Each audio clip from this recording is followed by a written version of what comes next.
మురళీ నాయక్ అంత్యక్రియలు ఇక్కడే జరుగుతున్నాయి. బరేలి గ్రాండ్స్లో చాలామంది ప్రజలు కూడా వచ్చినారు, సుదూర ప్రాంతం నుంచి కూడా వచ్చినారు, బంధువులు సైతం చాలామంది ఆయనని కళ్ళారా చివరిసారి చూడాలని చెప్పేసి బంధువులు కూడా వచ్చినటువంటి నేపథ్యం. వారు ఏం చెప్తారు, వారి మాటల్లో వారికి ఉన్న మురళీ నాయక్తో ఉన్నటువంటి అనుబంధం ఏంటి, వారి మాటల్లో వినే ప్రయత్నం చేస్తారు. వీరమరణం పొందినటువంటి నేపథ్యం ఏం చెప్తారు సార్ ఆ అబ్బాయి గురించి, మీకేమవుతుంది? ఆ అబ్బాయి సొంతం మా బావమరిది, మా తమ్ముడి బావమరిది కుమారుడు. ఆ అబ్బాయి అంతా చదువు అంతా సోమేంద్రపల్లి అక్కడ చదివినాడు. వాళ్ళ మేనమామ వాళ్ళు చదివించినారనమాట. ఇంటర్ వరకు చదివిన తర్వాత మిలిటరీకి సెలెక్ట్ అయినారు. పోయి దాదాపు 2.5 years అయింది. అయినప్పటి నుంచి ఒక 2 times 3 times వచ్చినాడు. మొన్న రీసెంట్లీ నవంబర్లో కూడా వచ్చిపోయినాడు, జనవరిలో వచ్చిపోయినాడు. పోయిన తర్వాత ఈ కాశ్మీర్ పాకిస్తాన్ యుద్ధం వల్ల అతను పంజాబ్లో చేస్తున్న అతనికి మళ్ళీ పాకిస్తాన్ బార్డర్లో డ్యూటీ వేశారు. అక్కడ సైనిక ముష్కరుల దాడిలో ఈయన యుద్ధం చేస్తూ బార్డర్లో డ్యూటీ చేస్తూ అక్కడ కొంతమంది ఒక 14 మంది ముష్కరులను ఈయన మట్టుబెట్టినాడు. ఆ తర్వాత బాంబ్ బ్లాస్టింగ్లో ఇతను ఘోరంగా దెబ్బతిని చనిపోవడం జరిగింది. ఆ ఇష్యూనే ఇప్పుడు దేశమంతా న్యూస్ అయింది. ఇప్పుడు ఇక్కడ రావడానికి కారణం కూడా ఇదే. తల్లిదండ్రులకైతే ఒక్కటే కుమారుడు, ఒకవైపు అయితే మాత్రం బాధ, మరోవైపు అయితే మాత్రం అతనికి లభిస్తున్నటువంటి గౌరవం అయితే ఒకవైపు. దీన్ని ఎలా చూస్తారు సార్? ఇది చాలా బాధాకరమైన విషయము. ఈ అబ్బాయి తల్లిదండ్రులు ఏకైక సంతానం అయితే వాళ్ళ బాధ వర్ణాన్వితం. కానీ విధి నియమాలలో అతని త్యాగం మన దేశం ఎవరు మర్చిపోలేము, దేశమంతా చాలా గుర్తు పెట్టుకుంటాము. ఈ విధంగా చనిపోవడం మన ఏరియాలో, మన జిల్లాలో జరగడం బాధాకరమే. కానీ ఒకవైపు దేశం కోసం ప్రాణత్యాగం చేసిన అతని జీవితాన్ని మనం మరవలేము. కానీ దేశం అతన్ని మర్చిపోదు.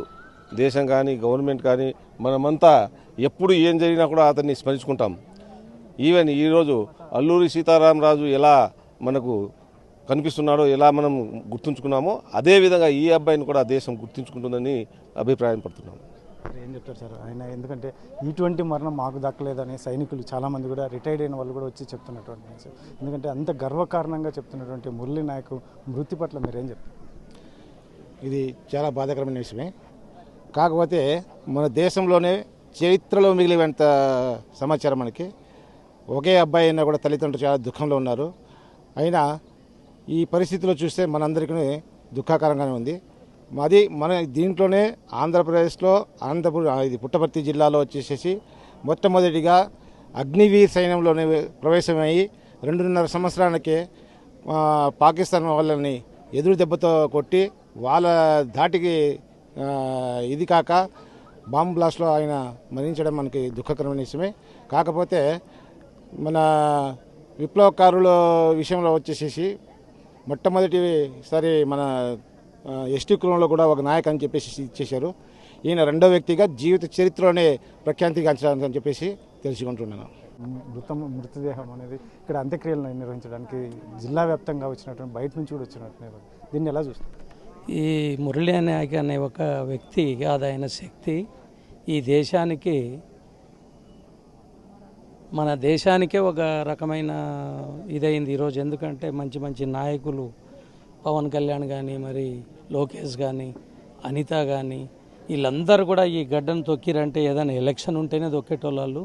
ఈరోజు ఆయన చేసుకున్న పుణ్యము, ఈ భూమి చేసుకున్న పుణ్యం ఆయన ఈ రకంగా మరణం చెందడం ఒక విషయం. ఏంటంటే అంత దూరము మరి పంజాబ్, హర్యానా, మన పాకిస్తాన్ బార్డర్లో డ్యూటీ చేస్తూ మరణించినందుకు ఆయనకి కంపల్సరీ ఈరస్వర్గం అందుతుంది.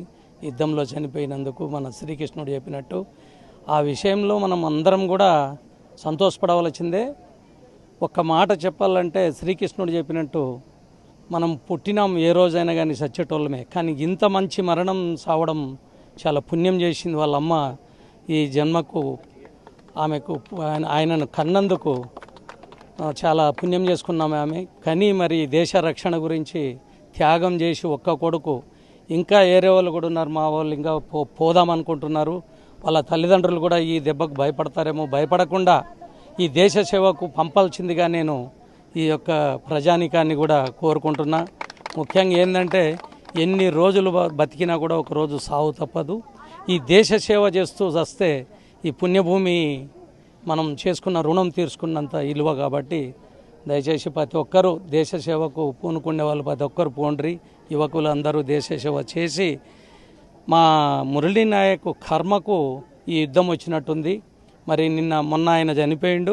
నిన్న పాకిస్తాన్ వాళ్ళు ఒప్పుకున్నారు. అందరు వాళ్ళవి వీళ్ళవి కాళ్ళు ఏళ్ళు పట్టుకొని మరి యుద్ధాన్ని ఆపిపిచ్చి మళ్ళీ సీమంతర ఉగ్రవాదం చేసే పనులు చేస్తూనే ఉంది.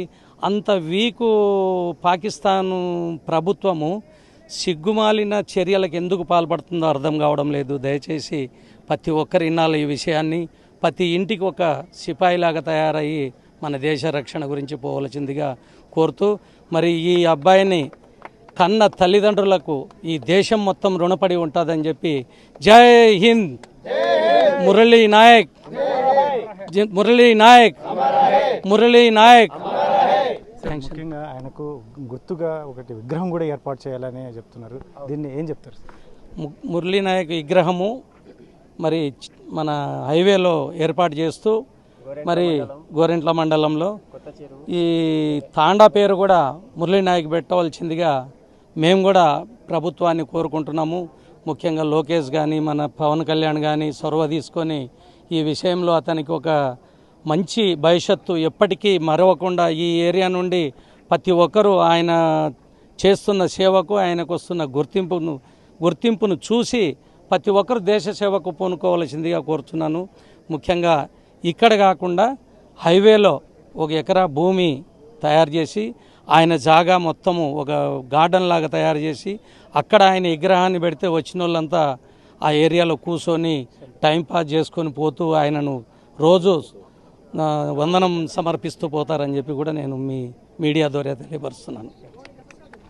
మొత్తం మీద అయితే మాత్రం ఆయన బంధువులు ఒకటే కోరుతున్నది, ముఖ్యంగా ఆయన మరణం అనేది జీర్ణించుకోలేనటువంటి అంశము. ముఖ్యంగా ఎందుకంటే ఆ తల్లిదండ్రులకు ఒక్కగానొక్క కుమారుడు అయినప్పటికీ కూడా వారు దేశం కోసం కొడుకు ప్రాణాలు అర్పించినప్పుడు నేపథ్యంలో వారు ఒకవైపు కడుపు తీపితో బాధపడుతున్నారు. కానీ దేశవ్యాప్తంగా మా కుమారుడికి పెద్ద ఎత్తున ఈ ఏదైతే వందన స్వీకారం జై మురళీ నాయక్ అని చెప్పేసి నినాదాలు చేస్తున్నటువంటి నేపథ్యంలో మాకు ఒకవైపు గర్వంగానే ఉంది. కాకపోతే ఆ బాధ మాకు ఎవరు తీర్చలేరు అని తల్లిదండ్రులు బాధపడుతున్నటువంటి నేపథ్యంలో వారి బంధువులు అయితే కోరుతున్నారు. మురళీ నాయక్ సంబంధించి విగ్రహాన్ని ఏర్పాటు చేసి హైవేలో ఆయనకు ఘనంగా నివాళులు అందేలా చేయాలని చెప్పేసి వారు కోరుతున్నటువంటి నేపథ్యం. కెమెరా పర్సన్ సుధాకర్తో చల్లకనేడు, ఆర్టీవీ జిల్లా. ఇండియా పాకిస్తాన్ ఉద్రిక్తతలపై లేటెస్ట్ అప్డేట్స్ కోసం డౌన్లోడ్ చేసుకోండి RTV లైవ్ యాప్.